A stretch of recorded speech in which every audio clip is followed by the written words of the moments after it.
Hey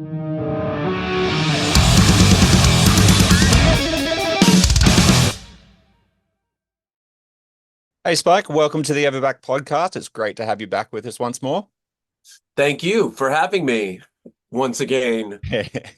So, of course, Blow It at Madison's Quinceañera is the next offering from the Gimmies.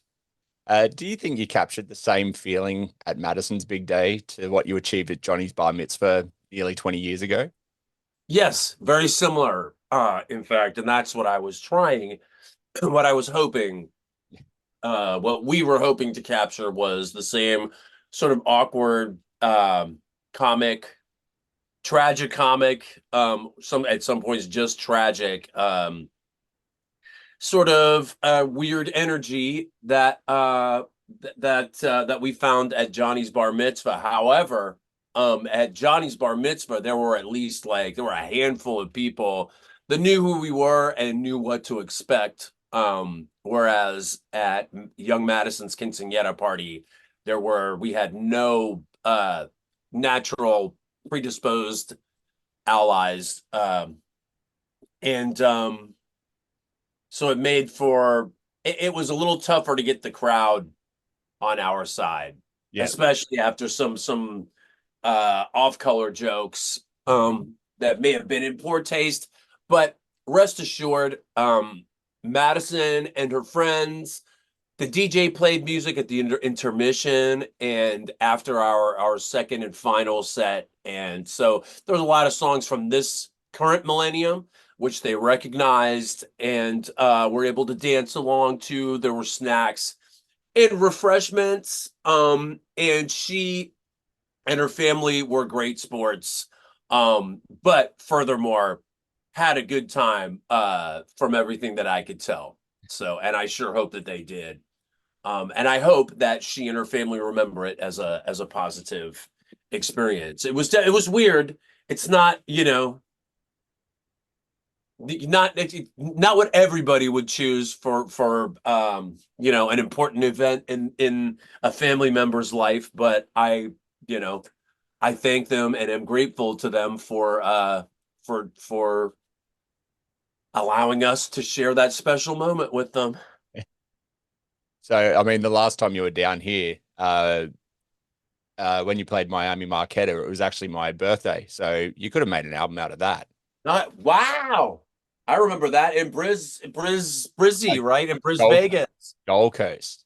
Yeah, oh, Gold Coast, that's right. I definitely remember that place because it was in sort of like an enclosed like street market. There were a lot of vendors on site from what I remember. Yes, absolutely. Oh yeah. And I Hey, had never been to the Gold Coast. It kind of does remind me of Florida. You know what I mean? Like with the name Miami Marquette, it was ironic because the Gold Coast does remind me very much of Florida. oh, I don't know if that's a good thing or a bad thing. I don't know either. I I don't don't know know either. if we have Gold Coast man versus like Florida man and who'd win. I'd like to say that the Gold Coast one does. Yeah. My money's on the gold. Well, no, you know what? I don't know. They're both mutants. You know what I mean? Like they're both at least Gold Coast man and Florida man, which is not everybody, obviously, that lives in either of those places. There are lots of very sensible, upstanding individuals, I'm sure, in both localities. But no, there was definitely, although I had not been there, it was very familiar. Very good. So, as we know, the lineup of the Gimmies changes all the time. And the last time you made the trek down here, you bought Punk Rock Royalty and CJ Ramone. How does the selection process go down at Gimmies HQ?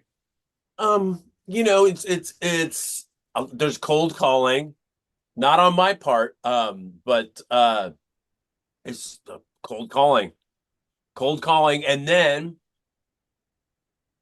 just sort of feeling one another out. Obviously, it's got to work musically, but furthermore, it's almost as important, or maybe even as important, that we gel on a personal level. And specifically with CJ, it's impossible not to get along with the guy. Yeah. Salt of the earth, East Coast dude. Not that that means anything necessarily to you, but you know, fine, upstanding individual, but still a wild man. You know what I mean? Uh, but a class act. Yeah. Put it that way. So the brilliant banter that you guys just have on stage, it just makes the Gimmies experience. Um, how much fun do you set out to achieve all the while playing other people's music? Like, is it a rip session on Caper and that's about it? It occasionally it will devolve into that, but no, uh, I'm filling a hole in my heart and soul is what I'm doing when I troll people. Like it's something, it's got more to do with the schoolyards of my youth than it does with anything else. I'm feeling something, um, trolling people, and bringing them to the point of straight up booing at certain points, and then being able to reel them back because obviously you have to close the circle, so to speak. But no, I get off on it in a way that's not entirely healthy, or not coming from a healthy and happy uh self-assured place. So, I mean, we've all been dying to know now that NoFX is calling it a day. Does that mean that Mike's going to quit shirking his responsibilities in the greatest covers band of all time? Very well made. Uh, he's got a lot of irons in the fire. He's got a museum out in Las Vegas that he's tending to. And occasionally I'll get an idea of cover songs from him.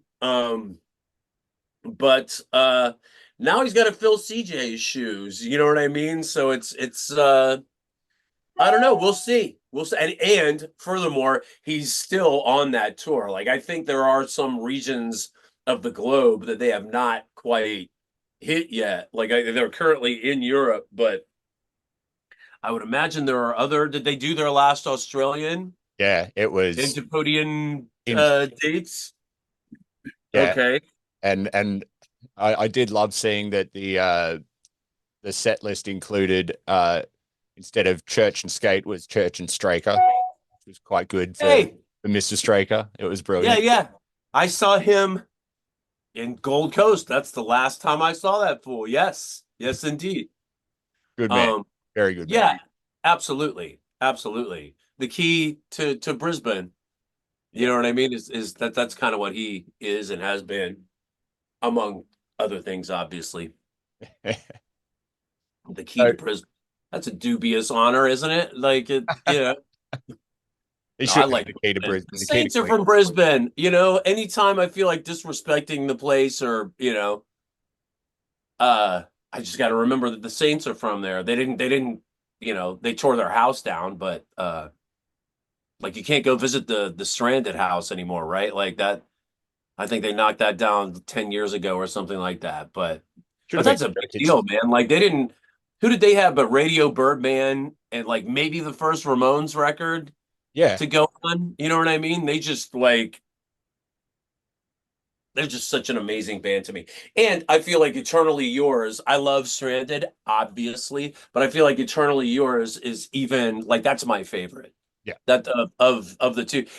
I've never listened to Prehistoric Sounds, I'm gonna be honest. You know what I mean? Like I haven't, I probably should, just considering what like the position that they hold like in my, personal hierarchy of bands and music. The Saints are, you know, especially if you're talking about punk and rock and roll, like, you know, like it's said that Iggy Pop was the only person since Iggy Pop that didn't have Iggy Pop's shoulders to stand on. You know what I mean? And I feel that way about the Saints. Like all there was some Radio Birdman records and maybe the first Ramones record, and that's it. That's all they had to go on. You know what Yeah. I mean? The rest is all them. I mean, we're You about know, to get a Birdman. son like him. Oh, What a great fucking singer too. And he smoked while he was singing. And he sounded like he had this crazy, wild, energetic delivery, but it was all kind of just like this. You know what I mean? He was able to make that sound, he sounded wild, but he still sounded really cool. yeah. and the way he enunciated the words. He was the perfect punk singer as far as I'm concerned. So many people try to emulate him as well, and I don't know anyone that's actually hit the mark yet. No. And Ed Cooper's guitar playing, he still tours on some of those songs, still plays as the Aints, I want to say, or something like that. I'm gonna have to check that out. Yeah, Ed Cooper still plays, or he, was as of a few years ago. Wow. Yeah. So, I mean, bringing it back to Gimme's album land, whether it be show tunes, country, folk, you always seem to hit the nail on the head. So who gets to decide on the theme of the new album? Well, in this case, and then with the new one, I picked a lot of I picked all the Spanish songs I picked and sort of transcribed into chords, and then from in some cases from 3/4 time to 4/4 time, which was kind of a trick, but um I wanted to play songs that like popular Spanish songs first of all, but then there were some songs that are uh appropriate to the event, to like a quinceañera party. There's a song called La Última Muñeca, which we played. And that is where it's like a doll ceremony at the party, but the song itself is dad brings a doll to his 15-year-old, on her birthday, and then notices that she's wearing makeup and lipstick and that she is becoming a woman. And so that is the last doll, which he doesn't even give to her. You know what I mean? So you're supposed to feel for dad, and I think dad is supposed to be kind of traditionally part of that ceremony. They had a whole like thing where they gave away a doll. Only they forgot the doll, so they had to use her baby sister as a prop, so to speak. Um, the first two records, why I think they were so successful is that I had zero to do with picking the source material, and furthermore it was all none of it was stuff that I particularly liked. Like I don't listen to show tunes by choice, you know what I mean, nor do I listen to AM rock like adult contemporary from the 70s. But the idea of kind of lampooning the songs appealed to me, and then once we did, like they were good songs. It was all the presentation that was sort of the problem for me. Like the way it was delivered, just that style. It's kind of like listening to it is like having tepid water poured over your head, for an uncomfortably long period of time is what, for like 5 minutes or something like that. That's what listening to that music is. It's not like you can't find it's inoffensive, you know, except in as much as how inoffensive it is offensive. Does that make sense? Yeah. And you trying to bring those songs from a place where I absolutely didn't like them. It's not the stuff that I grew up on. To something that I could dig and identify with. I think part of that process is, I don't know, maybe what made the first two records successful. Maybe it was just that it had Mike and Joey in the band. You know what I mean? People like them. I'll never know. But every time I've picked songs in the past, it seems like it's mistaken, because I'm picking something that I like, and generally the stuff that I like is finished, and the only thing I could add to it would be like a clownishly fast version of it, that's certainly not the last word. The last word would have been the original artist. If a song takes more than 10-15 minutes for us to work out and for us to make it sound good to the people in the room, then it's probably not worth it. That's something that I have found. So Good way to go about it, really. yeah. It's a lot of people like to say 1% perspiration and 99%, or 1% inspiration and 99% perspiration. There's something to that is that a lot of the times the most valid, impactful shit that anybody's going to do is the shit that required the least amount of effort. And Yeah. mind you, there are other details to like getting it out to people, um, having it listened to, playing it in front of people that require a lot of effort. But um, the initial inspiration, so to speak, a lot of the time is just a lark, just something that occurs to somebody, you know, while they're high or drunk and playing music together, Yeah. So, like further to that last question, is there a song that you've been really wanting to give the Gimmies feel to that you either know that the rest of the members are just going to say, "Nah, fuck that," or one that you've thrown into the mix and been met with nothing but negativity? Um, yeah, see, I'm trying to think. It's back when uh back before I figured out like what it was, like the chemistry, you know what I mean? I would always want to pick songs that I liked. And I think we didn't necessarily need to do an Easy Beats song, even though we did. You know what I'm saying? And that would have been my suggestion. And in hindsight, I might have not done so because I respect the Easy Beats a little too much to be happy having done that, you know? Another great band from your neck of the woods. I'm pretty sure my parents saw them live on the Really?